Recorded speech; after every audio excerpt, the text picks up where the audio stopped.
Now, I did forget to mention that we're working today with the Tarot of the Greenwood, and I can't remember who did it. I keep meaning to grab the book in between recordings, and then I forget. So I'll try to get that out so people know what I'm looking at, or what we are looking at together. This card is on the bottom of the deck.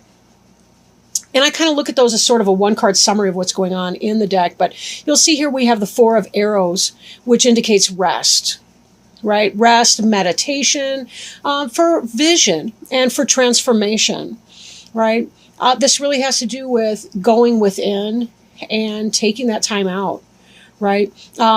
Arrows is an intellectual suit. That's the suit of air. And part of that means we need to kind of slow down so that we can let our thoughts stop racing, calm down, and then, and usually only then, that's when we get the insight that really comes in. When we're in a froth, we don't tend to get our best thoughts coming in because we're blocking them with so much hyperactivity of our mind. Super activity, I guess, but we have too much going on in our thoughts. So sometimes we do need to be sure to take that time to rest and to meditate, have some self-care time in order to get right so that we know what our best options are. Now, covering you, we have Five of Wands, which is power. Sometimes this can indicate the petty squabbles that come about in our day. We have to be really mindful too, but to choose our battles. Or we will find ourselves at unrest with a lot of different people. Just from the rest of the cards, as an overview, it doesn't look like this is anything that's really a big deal, but there may be some kind of power struggle that's going on for you. So you may want to be extra careful that you're choosing your battles and not allowing other people's insecurity or ego trip to unsettle you, I guess, in this time. Now, crossing you is the Six of Wands, which is the harvest card. This has to do with reaping what you sow. This has to do with basically abundance coming in, right? For some of you, we've had that in the past with pregnancy and giving birth and things like that. That can be symbolic for people. It can be literal. Harvest, that's this time of year right now, right? We're in the prime of harvest. We're in the Virgo season, September 1st to 15th. So, we do have a lot of abundance coming in. I'm here in Michigan, and in Michigan, of course, it's a wonderful time of year for everything. So, everything from berries to corn to tomatoes to, and then we're going to have the gourds coming up. It's a wonderful time of year to be in Michigan. And this idea of things coming in that you've set forth before. This has to do with this can even for some people be like a scholar type situation. Say if you've been studying for something, and you're sort of wrapping it up. Pardon me, excuse me. But harvest is, things are coming your way. Things that you've set forward into motion are coming your way. So if you have put out a job application, that's coming in for you, right? If you've been doing the work on the dating website, that could be coming in for you, where you're getting options and offers and things like that. So you have not been sitting idle, as things have not, you've been making things happen, basically. I'll move on to another card. I'm babbling. Speaking of needing to get clear in your thoughts, I apologize. What's crowning you? What may come to pass? What's on your mind? Future focus. Green Woman. Green Woman is comparable to Empress in other decks. She's fertility embodied, right? She's floral. She's flowering. She's fabulous, right? We've got the Sheila Nagig here. That has to do with symbolic birth, death, right? Rebirth, life. This is the divine feminine, right? The goddess archetype right here. Green Woman really is about being able to manifest. This has to do with our sense of harvest. Harvest is, in a sense, although Wands is fire and fire is a male element, at the same time, harvest and the fruits, that's very, very feminine. She's the fruit. She's the embodiment of the fruit-bearing harvest goddess, really. And we see all of this in her and in her energies here, right? This has to do with you putting forth something, you bringing something forth, manifesting, fruits, You've done the work, and you're bringing forth and bearing your fruits, whatever capacity. The Fool has to do with new starts. This is something that you have, or that's an influence that's coming into play very soon. But you'll notice that she's let go of her burden, and I say she, could be a he, I don't know. But this person's let go of his or her burdens. They're taking that leap of faith, even though they're at the cliff, right? They're following the white hart into the new adventure. A hart, H-A-R-T, is a deer. But we see also, again, with the butterfly symbology, right? We saw that in the rest card here. And know that it may be a literal movement or travel, but it could also be a mental or philosophical traveling experience too. Adventure or journey. But this is you beginning a brand new path. The Fool card is the 0 card in the major arcana part of the deck. And the Fool has to do with that, sometimes we have to take that blind leap of faith. We know what we want. You have all this abundance coming in. Now's a good time for you to take these risks and try these new things, right? Now, behind you, we have skill. And for some of you that are completing school or that cycle, that's kind of what I had mentioned before, whereas this might be, if you've studied and you've taken the classes and so on, you're getting forward, or you're getting forth in your life to be able to get that certificate or diploma or degree or license or whatever certification that you need in your field. I should put this way, because it actually moves right to left in this layout. But you've put forward through your skill and your hard work, and now you're about to reap the harvest of that. Stones is the suit of the earth. So it's anything material that you've done. When you actually have to sit down and balance your book or balance your ledger, or when you have to study and write papers and do the daily grind, or clean your house, or whatever that is, prepare in some way. And this is about manifesting that which you've been preparing. Wands also, this is the fire suit though. It's things that we have passion for, right? But it's also about taking our passion and manifesting in an earthly way. So these two kind of go hand in glove, really. Now, before you is struggle, right? Struggle. But 8 of Arrows as a caution, that can be more about an intellectual struggle than anything that's going on specifically. However, we did have this other card before. So again, as we're moving right to left, we're seeing this is the current energy and this is what's coming to play.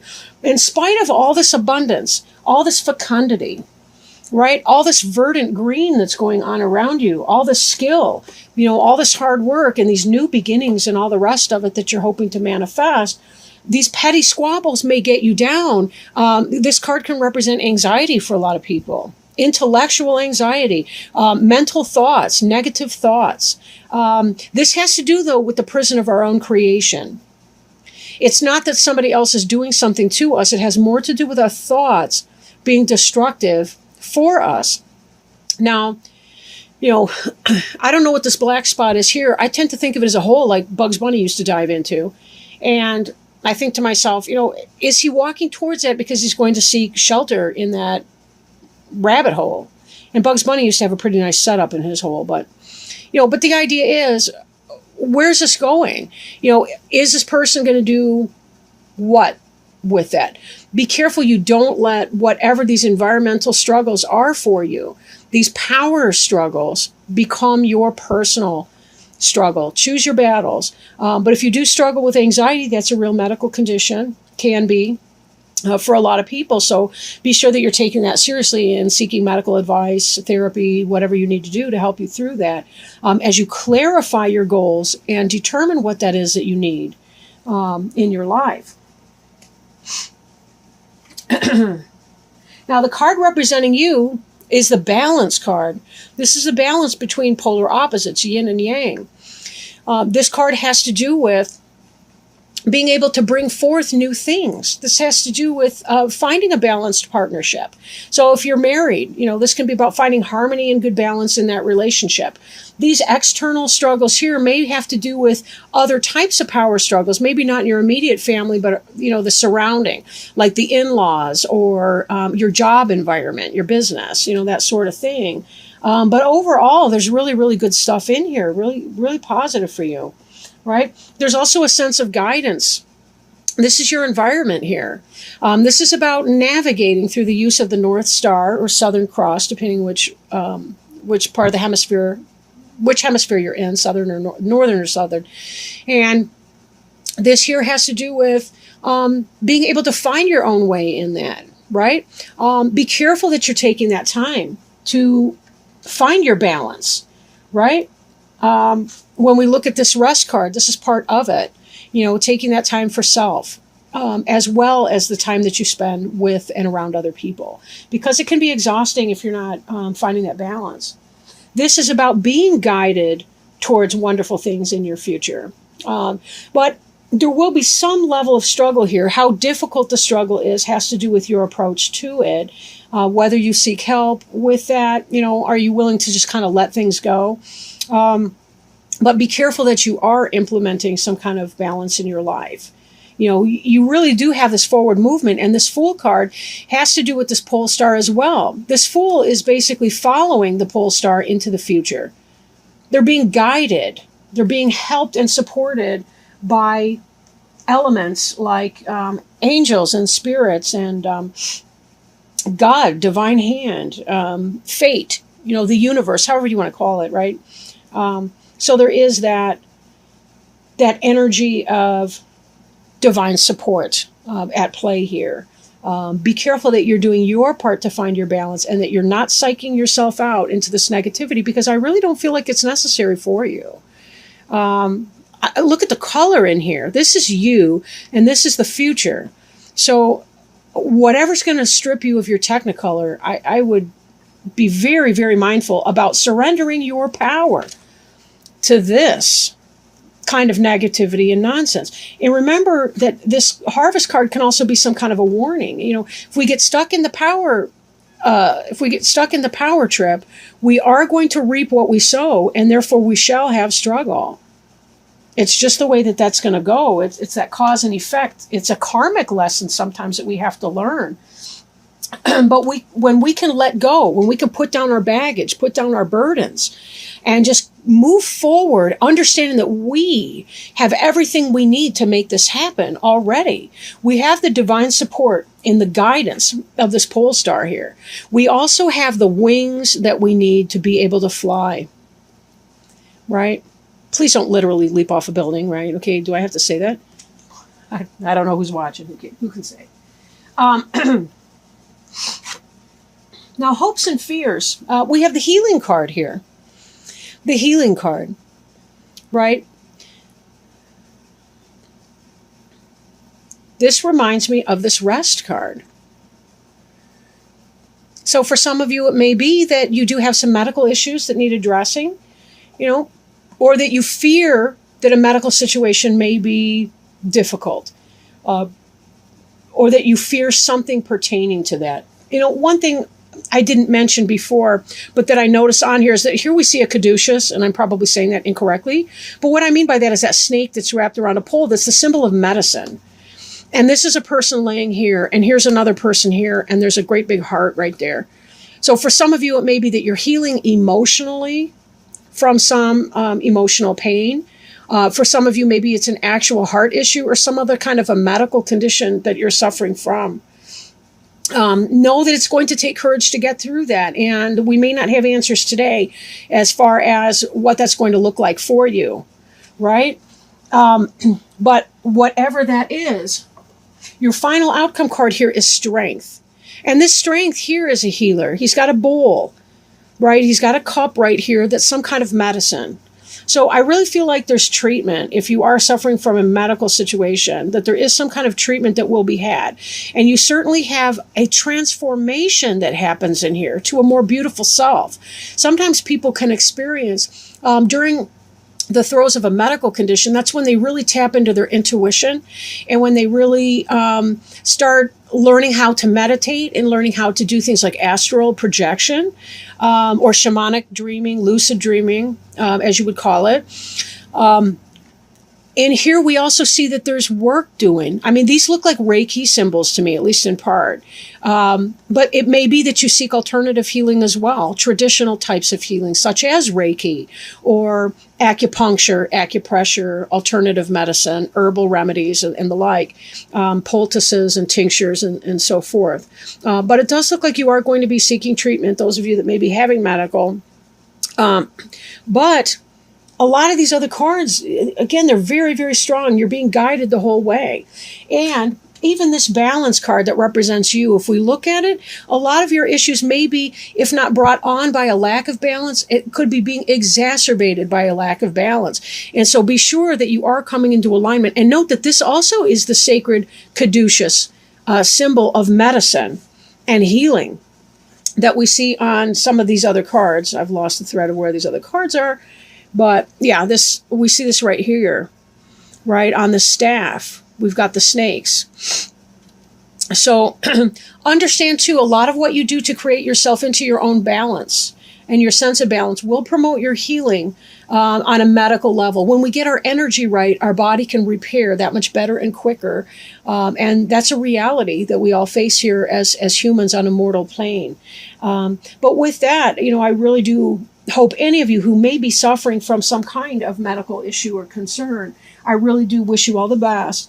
And, I hope that you certainly are seeking some kind of medical advice and so forth. Whoops. Okay. Now, what I will do is shuffle an angel tarot card over here.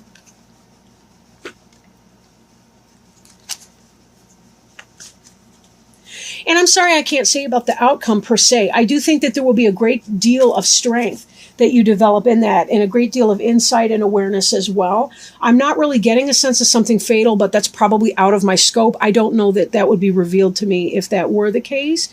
And also, given that our outcome cards are struggle and strength, this may be that you are fighting an anxiety disorder over your medical, but having anxiety when you're having a medical problem is not going to help you either. But just know that the final outcome of that is beyond the scope of this reading.